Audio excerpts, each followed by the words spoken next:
Saudara yang terkasih dalam Tuhan, dengan iman yang besar mencapai tujuan yang tinggi, saya mengajak kita melihat ayat firman Tuhan ini.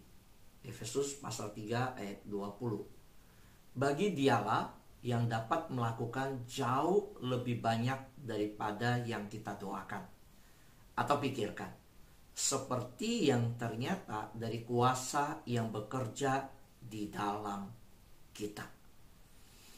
Saya ambil satu terjemahan lagi untuk kita lihat. Sebentar ya. Di dalam bagian ini dikatakan, saya bacakan untuk kita, bahwa bagi dialah yang memenuhi, ya, saya ulangi, bagi dialah yang sanggup melakukan jauh lebih banyak dari yang kita doakan dan pikirkan, seperti yang nyata dari kuasa yang bekerja di dalam diri kita. Saudara terkasih dalam Tuhan, pada saat kita melihat bagaimana Allah yang menyediakan kuasa bagi kehidupan kita, yang dinyatakan di dalam ayat ini yaitu kuasa daripada Allah Roh Kudus yang bekerja dalam diri kita. Ya, saudara bisa lihat ini, bahwa kuasa yang bekerja di dalam diri kita, yang dimaksud ini bicara tentang kuasa Roh Kudus. Nah, Roh Kuduslah yang menyempurnakan doa kita. Roh Kuduslah yang membuat kita terarah di dalam doa kita, dan kita terus diingatkan akan tujuan surgawi yang harus kita capai. Roh Kudus juga yang memimpin kita di dalam keputusan kita yang penuh dengan iman. Karena itu ketika Efesus pasal 3 ayat 20 berkata bahwa bagi dialah yang dapat melakukan jauh lebih banyak, ya, daripada yang kita doakan atau pikirkan. Kita diajak bersama-sama untuk fokus mengingat arah iman kita adalah kepada Tuhan, bukan beriman kepada segala sesuatu yang jasmani di dunia, bukan melihat segala sesuatu yang ada di dunia. Nah, karena itu fokus iman kita tidak boleh beralih, harus terarah. Mari kita lihat pada bagian yang saya siapkan ini untuk kita bersama-sama. Saudara, pada saat kita bicara tentang fokus iman, ya, maka kita diingatkan oleh Tuhan untuk memiliki tujuan hidup.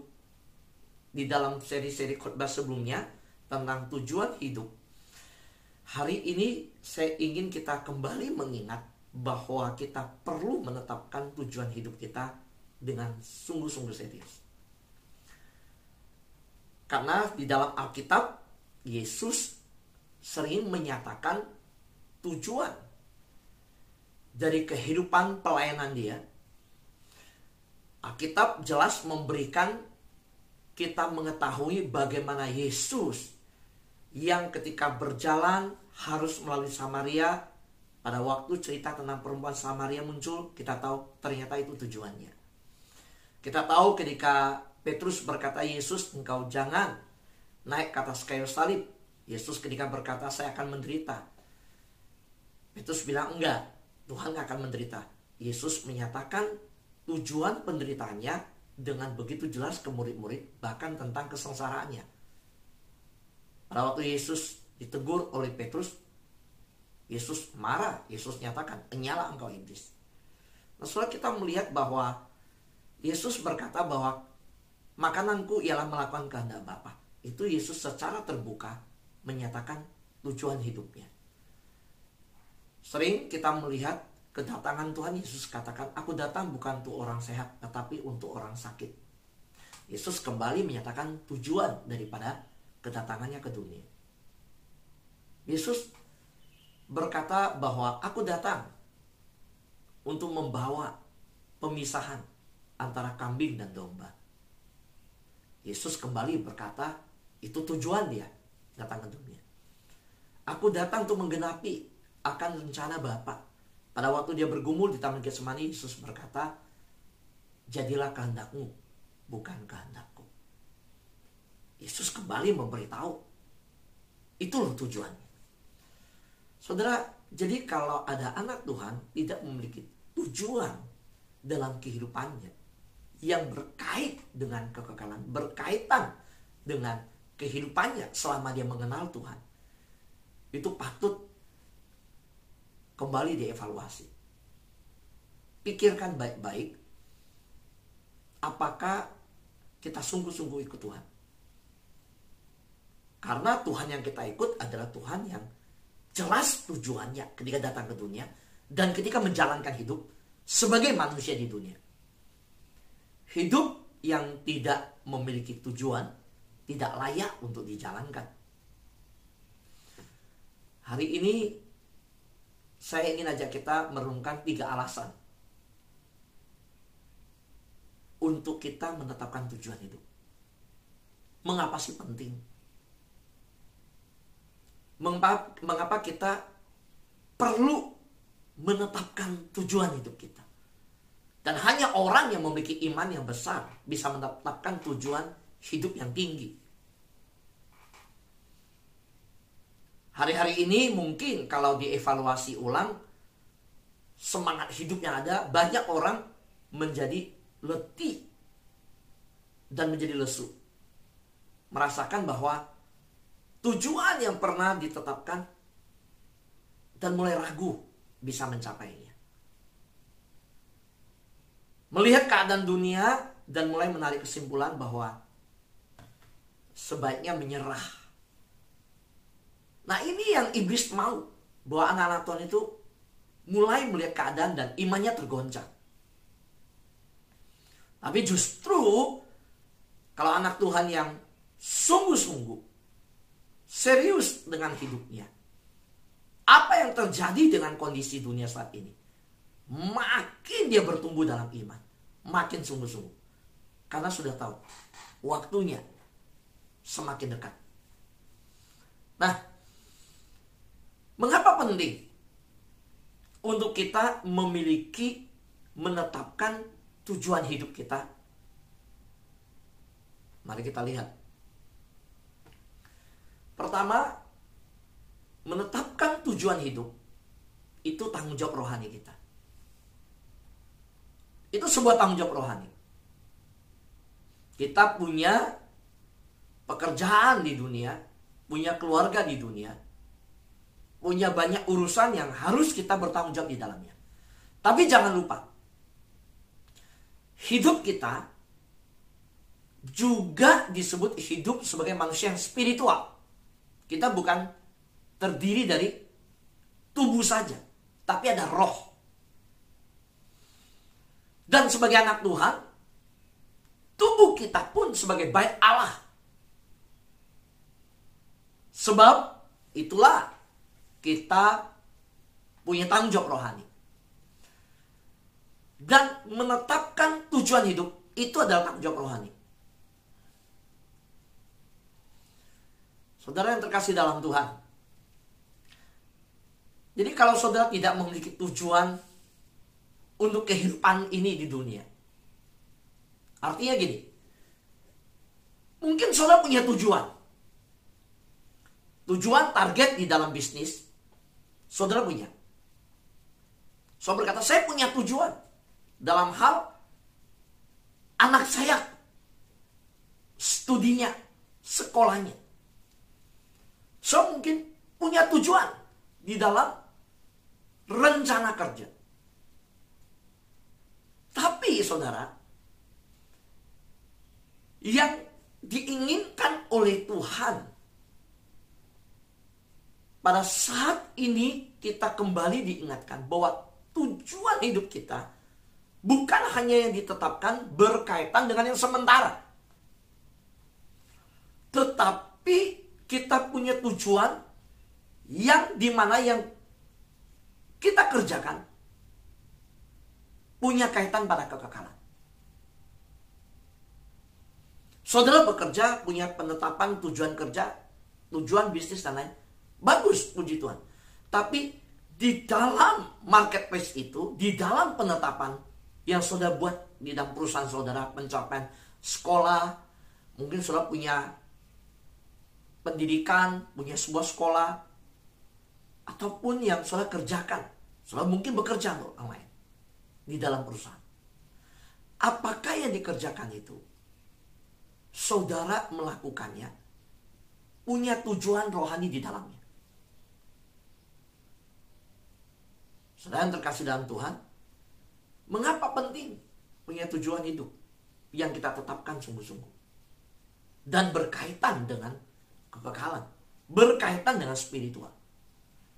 Karena ketika saudara tidak memiliki tujuan hidup itu, saudara telah memutuskan untuk membiarkan orang lain mengatur hidup saudara, sehingga gampang teralih.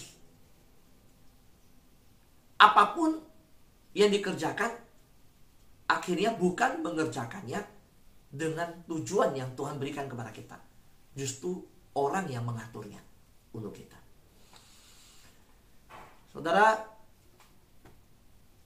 Saudara, ada banyak orang yang akhirnya menyanyiakan hidup yang Tuhan berikan.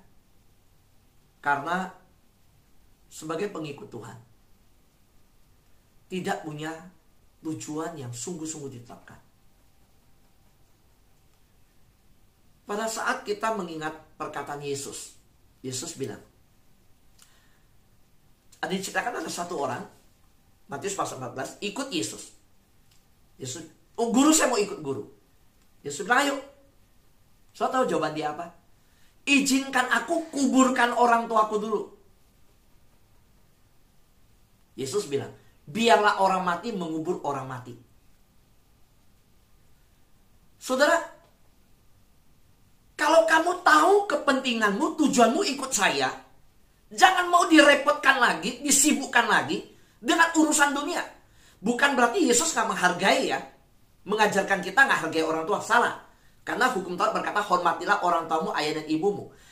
Yang dimaksud Yesus itu, bahwa orang itu lagi cari alasan, belum siap ikut Tuhan. Yang dimaksud biarlah orang mati mengubur orang mati adalah orang yang di luar Tuhan, yang disebut mati rohani. Apa? Mati yang Yesus sebut itu mati rohani. Mati rohani. Maka Yesus berkata, biarlah orang mati mengubur orang mati. Jadi biarlah orang yang mati rohani, yang gak kenal Tuhan, itu urus-urusannya. Kamu urus urusan yang rohani ini, yang kehidupan kekal ini. Jangan sibukkan diri dengan itu. Kalau kamu sudah putuskan ikut Tuhan, ikut Tuhan sungguh-sungguh. Saudara, karena itulah banyak anak Tuhan yang harus mengingat bahwa mereka kenapa gak bertumbuh ikut Tuhan. Karena mereka belum menetapkan sungguh-sungguh tujuan rohani mereka, tujuan hidup mereka di dalam mengikut Tuhan. Mari kita lihat bahwa Alkitab sering kali mengingatkan bahwa untuk menjadi dewasa secara rohani, saudara harus menetapkan tujuan ilahi yang sudah Tuhan berikan itu. Sungguh-sungguh bergerak ke arah itu. Itu Tuhan mau. Saudara, waktu Sodom dan Gomora dihancurkan Tuhan, begitu banyak dosa yang terjadi di dalamnya. Saudara, malaikat Tuhan sudah turun, ingatkan Lot bahwa istri anakmu dengan satu syarat, jangan lihat ke belakang. Jangan lihat ke belakang. Lari aja, lari. Urusan penghukuman, urusan dunia jungkir balik, urusan bunyi yang kencang, urusan semua hartamu, urusan semua yang pernah kamu kerja. Yang penting sekarang jiwamu diselamatkan. Lari ke depan. Engkau masih bisa bekerja. Engkau masih bisa berusaha. Keluargamu diselamatkan. Tapi istri Lot, apa yang terjadi? Waktu ditarik tangannya oleh malaikat Lot, diajak, ayo cepat pergi. So, tahu apa yang terjadi? Istri Lot menoleh ke belakang menjadi tiang garam. Mengapa? Tuhan yang mengajak dia untuk fokus ke depan, untuk keselamatan yang dari Tuhan.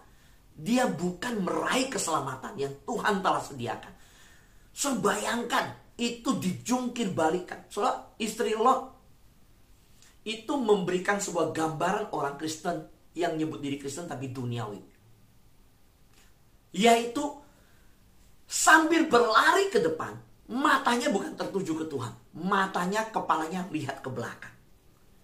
Saudara, orang-orang Israel yang keluar dari Mesir, mereka secara badan pergi dari Mesir. Sampai di padang gurun ikut Musa, mujizat begitu banyak terjadi. 10 tulah telah Tuhan tunjukkan mujizat. Sampai mereka keluar Mesir. Tapi hati mereka tetap lihat ke belakang. Mereka bilang apa? Lebih enak hidup di Mesir. Lebih enak di Mesir dapat semuanya.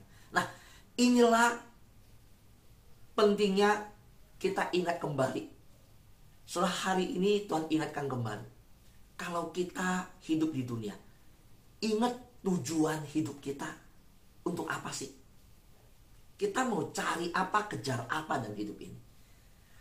Saudara, kita harus benar-benar tetapkan kita mau seperti apa. Tujuan kita ini apa? Coba tanya pada diri kita. Saudara yang terkasih dalam Tuhan, yang tidak punya tujuan hidup yang ditetapkan sungguh-sungguh di hadapan Tuhan akan menyia-nyiakan kehidupan. Coba lihat Filipi pasal 3 12 14-15. Saya bacakan. Namun bukan berarti aku telah mendapatkannya atau telah sempurna, melainkan aku mengejarnya supaya aku menangkapnya. Sebagaimana Kristus Yesus telah menangkap aku. Aku terus maju kepada tujuan untuk mendapat hadiah. Ingat ya, kata tujuan ini. Tujuan untuk mendapat hadiah, yaitu panggilan surgawi. Nah ini saudara. Berlari pada tujuan panggilan surgawi.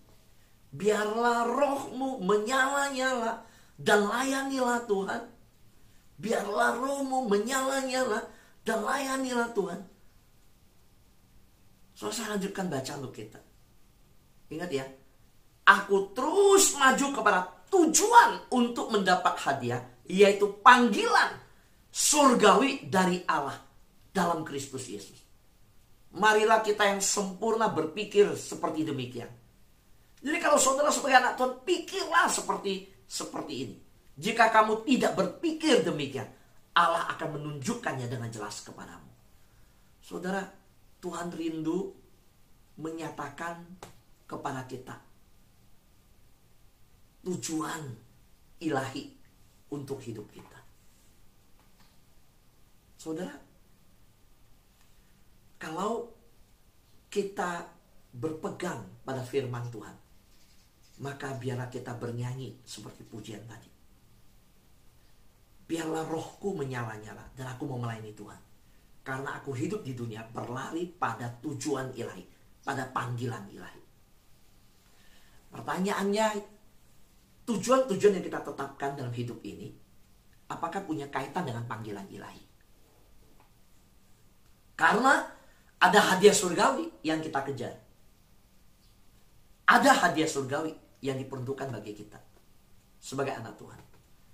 Kita harus merebut hadiah ilahi itu, mengambil sampai kepada hadiah ilahi yang disediakan Tuhan itu. Jangan sampai saudara nggak dapat mahkota yang disediakan Tuhan. Udah cukup masuk surga, nggak usah mahkota. Ada yang begitu bicaranya. Saudaraku yang terkasih Tuhan, yang kedua, mengapa penting kita menetapkan tujuan hidup kita? Menetapkan tujuan hidup itu pernyataan iman, saudara. Pertama, itu tanggung jawab rohani. Kedua, itu pernyataan iman. Hanya orang yang punya iman yang besar akan menetapkan tujuan yang tinggi. Saudara yang terkasih dalam Tuhan, semakin besar tujuan saudara, semakin besar iman kita. Saya bacakan untuk kita, kalau saudara lihat. Saudara, Ibrani pasal 12 bicara tentang bagaimana pahlawan iman. Saudara lihat tujuan mereka, saudara. Wah, dahsyat, saudara. Itu nggak kecil, tinggi. Targetnya besar. Fokusnya tinggi. Saudara, dikatakan di dalam bagian ini apa? Oleh karena iman, ya. Ibrani pasal 11, ya. Ibrani pasal 11. Karena iman, Henokh terangkat ke surga. Kenapa? Ia tidak mengalami kematian dan ia tidak ditemukan karena Allah mengangkatnya. Sebab sebelum ia terangkat, ia memperoleh kesaksian bahwa ia berkenan kepada Allah. Henokh ketika menjalani hidup hanya satu tujuannya. Gimana hidup saya? Waktu Tuhan lihat, Tuhan berkenan. Padahal kalau saudara lihat di Yakobus, seluruh sekeliling kehidupan Henokh di dunia saat itu berdosa semua. Sebelum zaman Nuh, di dunia Henokh itu semua sudah berdosa. Henokh gimana caranya? Oke, di dunia berdosa, dia ingin hidup berkenan kepada Allah. Mari kita lihat selanjutnya. Saudara, Abraham. Karena iman Abraham taat ketika ia dipanggil untuk berangkat ke negeri yang akan diterimanya menjadi milik pusakanya. Lalu ia berangkat dengan tidak mengetahui tujuan tempat yang ia tujui. Jadi gini, Tuhan kasih dia tujuan. Tujuan jasmani, lahan tanah itu, dia nggak lihat. Tapi tujuan ilahi itu dia sudah dapat. Dia berani melangkah dengan iman. Itu Abraham. Jadi kalau kita lihat bapak-bapak iman kita, itu bukan orang biasa, itu orang yang punya tujuan yang tinggi. Kenapa? Mereka punya iman yang besar. Saudara, kalau kita baca lebih lanjut tentang pahlawan iman Yusuf, karena iman maka Yusuf menjelang matinya memberitakan tentang keluarnya orang-orang Israel dan memberi pesan dengan tulang-tulangnya. Gini, dia sudah mau mati dan matanya nggak akan lihat lagi. Tapi dia berani punya iman. Saya yakin bangsa ini akan keluar dari Mesir. Saudara bayangkan. Padahal perhatikan situasinya. Zaman Yusuf hidup, keadaan sekitarnya masih aman. Ingat, Israel baru diperbudak waktu Yusuf udah mati dan di generasi di bawahnya. Tapi waktu Yusuf masih hidup, Mesir belum memperbudak orang Israel. Orang Israel nyaman hidupnya, aman, damai, sejahtera, dihargai. Tapi Yusuf sudah lihat ke depan. Yang dia lihat apa? Walaupun seperti ini di Mesir, saya nggak mau. Saya mau tulang-tulang saya dikuburkan nanti di tanah perjanjian. Itu iman yang besar. Udah mau mati pun tetap memegang tujuan yang tinggi. Jadi kalau kita masih hidup, jangan menyerah, jangan lemah, jangan berkata saya nggak bisa, saya nggak mampu, nggak usah, nggak bisa, saudara. Kita harus percaya kuasa yang Tuhan berikan untuk kita untuk maju. Ingat, semakin besar tujuan saudara, semakin besar iman saudara. Artinya, saudara membutuhkan keberanian bersama dengan Tuhan melangkah. Efesus pasal 3:20 tadi yang kita baca. Saudara lihat, dikatakan bagi dia yang sanggup melakukan jauh lebih melimpah daripada semua yang kita minta atau pikirkan, sesuai dengan kuasa yang bekerja di dalam kita. Jadi gini, Tuhan punya tujuan ilahi, punya rancangan, punya kehendak yang dia tetapkan untuk hidup kita. Tidak ada yang lahir di dunia dengan kebetulan. Dan kita hidup di dunia, bahkan sebelum percaya Tuhan, Tuhan akhirnya mengubah hidup kita, menjamah kita dari gelap kepada terang. Tuhan punya tujuan ketika memilih, memanggil hidup kita percaya kepada dia. Nah, tujuan Tuhan itu ketika diberikan kepada kita, kita harus kaitkan dengan kehidupan kita di dunia. Kita berjalan, melakukan segalanya, menetapkan tujuan yang berhubungan dengan tujuan Tuhan. Nah, karena itu, kita waktu menetapkan tujuan itu, jangan takut. Karena itu hubungannya dengan Tuhan. Tuhan itu besar, Tuhan itu dahsyat, Tuhan itu luar biasa, Tuhan itu sanggup, Tuhan mampu, Tuhan punya segala kuasa, kekayaan, kelimpahan, segala kemuliaan. Karena itu tetapkanlah tujuan dengan berani. Jangan sampai kita nggak menetapkan tujuan dalam kehidupan kita juga. Sudah, ayat ini jelas berkata, Tuhan sanggup. Kita nggak sanggup, dia sanggup melebihi kita. Nah, hari ini, yuk kita lihat yang ketiga. Ya, karena waktu saya langsung saja. Saudara, yang ketiga, Mengapa penting menetapkan tujuan dalam kehidupan kita? Menetapkan tujuan hidup membuat kekuatan, energi kita terfokus. Nah, apa artinya energi kita terfokus? Gini loh, saudara. Ketika kita fokus, itu adalah kunci kehidupan yang efektif. Saudara, pada waktu kita nggak fokus, kita nyebarin kekuatan tenaga kita untuk banyak hal. Ini juga lakukan, itu juga lakukan. Temen ngajak ini iya, ini pelayanan ini ya, pelayanan itu iya. Saudara, ini ia lakukan segala macam iya. Saudara, itu akan mengurangi dampak itu, saudara. Kehidupan yang terfokus dengan kuat itu akan mengubahkan kehidupan sekeliling kita, mengubahkan dunia. So lihat, Martin Luther King memperjuangkan sebuah perjuangan yang hanya itu aja dia fokus. Saudara, kalau kita nggak fokus dalam mengikut Tuhan, Yesus bilang, seorang yang membajak itu nggak akan lihat ke belakang. Orang membaca kalau lihat ke belakang, dia nggak akan lurus, nggak akan rapi. Kalau orang sudah bergerak maju ke depan, nggak layak untuk lihat ke belakang. So, semua kita punya masa lalu, tapi masa lalu tidak menentukan kita. Masa depan yang menentukan. Dan untuk meraih masa depan, hari ini kita harus berubah. Inilah 12 seri khotbah kita. Pengenalan akan Allah mengubahkan hidup kita harus. Jadi tujuan kita pun berubah. Saudara yang terkasih dalam Tuhan, biarlah saudara boleh sungguh-sungguh menyadari bahwa kita itu gak punya waktu untuk melakukan semuanya. Tuhan gak mengharapkan saudara untuk melakukan segala-galanya. Enggak, saudara. Enggak. Kita bukan Superman. Kita bukan Superwoman. Saudara nggak harus melakukan semuanya. Fokus apa yang Tuhan tetapkan bagi hidup saudara, karunia saudara, talenta saudara, lakukan itu. Saudara harus hidupi, tapi tetapkan, saudara. Tetapkan dulu. Kunci untuk menjadi efektif dalam hidup sebagai pengikut Yesus, melakukan apa yang paling penting, melupakan yang lainnya. Yang penting itu apa? Sekali lagi ya, panggilan surgawi, upah di surga. Yang lain harus berkaitan. Kalau nggak berkaitan, lupakan semua. Itu akan bikin energi saudara habis. Soal sasaran kepada panggilan ilahi membantu kita bertahan. Besok kita akan membahas tentang fokus. Ya, panggilan ilahi itu sangat penting. 1 Korintus pasal 9 ayat 26. Ayat terakhir yang ingin saya bacakan. Sebab itu aku tidak berlari tanpa tujuan. Dan aku bukan petinju yang sembarangan saja memukul. Saudara, kemarin untuk hal ini saya coba buka yang Muhammad Ali. Saudara, ketika dapatkan ayat ini, persiapan kemarin saya coba lihat Muhammad Ali dalam sebuah pertandingan. Dia pernah nyender diri di sudut, dia taruh tangan begini. Dia biarkan lawannya pukul dia. Waduh, lawannya itu merasa ini kesempatan. Pukul terus, dia menghindar terus. Pokoknya mukul aja, dia menghindar terus. Suatu apa yang terjadi?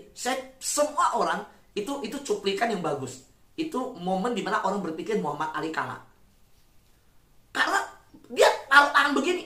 Mana ada petinju yang taruh tangan begini? Orang selalu begini, dia begini. Dan lawannya pukul terus, dia nyender, dia hindar.